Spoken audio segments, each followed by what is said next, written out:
Have you been studying for C1 and C2 levels of English tests but suddenly got stuck?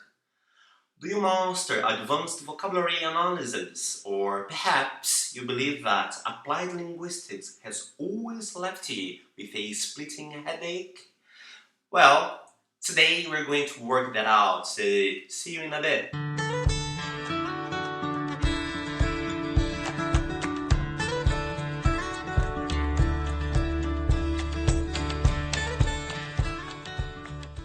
Hello, this is Rodrigo from Learn English Fast, and today I will show you some advanced vocabulary known as compound words. Now, before we start our lesson, I'd like to invite you to subscribe to my channel by clicking on the button below. Leave your like so that you make sure you get all my tips for both grammar and vocabulary, alright? So, compound words, they are usually split in three different categories: instrumental, locative, and parasynthetic. So let's have a look at the first type.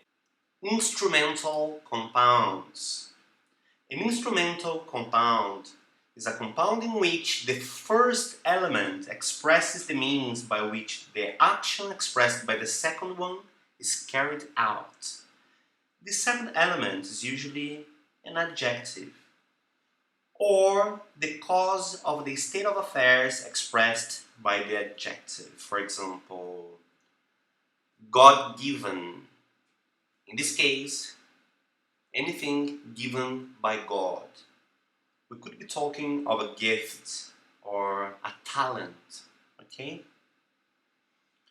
Let's see the second example. CANDLELIT.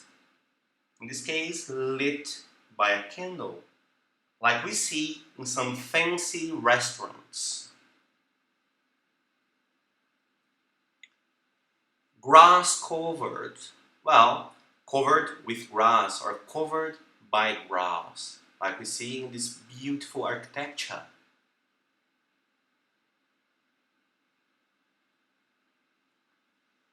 Work weary. In this case, you feel weary because of work. So you feel jaded, exhausted, weary, okay?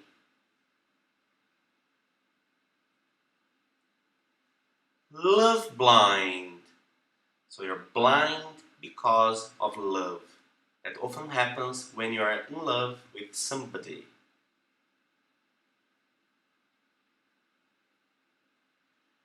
Alcohol fueled.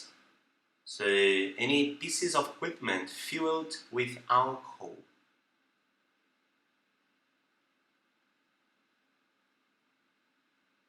Self-made.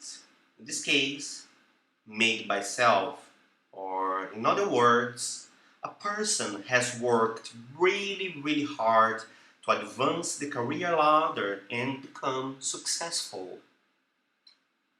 Now, let's talk about locative compounds. A locative compound is a compound in which a first element, typically a noun, indicates where some action or process is carried out, typically one expressed or implied by the second element, often a past participle or other word derived from a verb. And such compounds are most commonly adjectives. So, let's see some examples.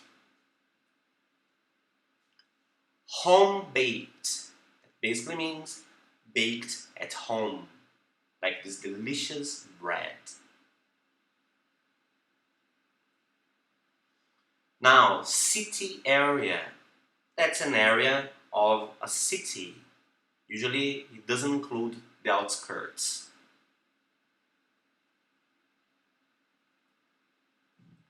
Car wash. That's easy, just a wash of vehicles in general, alright? Let's see the next one. Homemade. Anything which is made at home. And finally, The parasynthetic compound is one created by two or more processes of word formation operating together.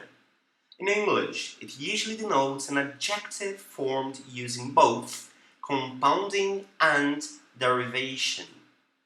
In English language, most parasynthetic adjectives are of the form adjective plus a noun plus the suffix ed. And that suffix ed means having or provided with. The suffix applies to the entire adjective plus noun compound and not just to the noun to which it is attached.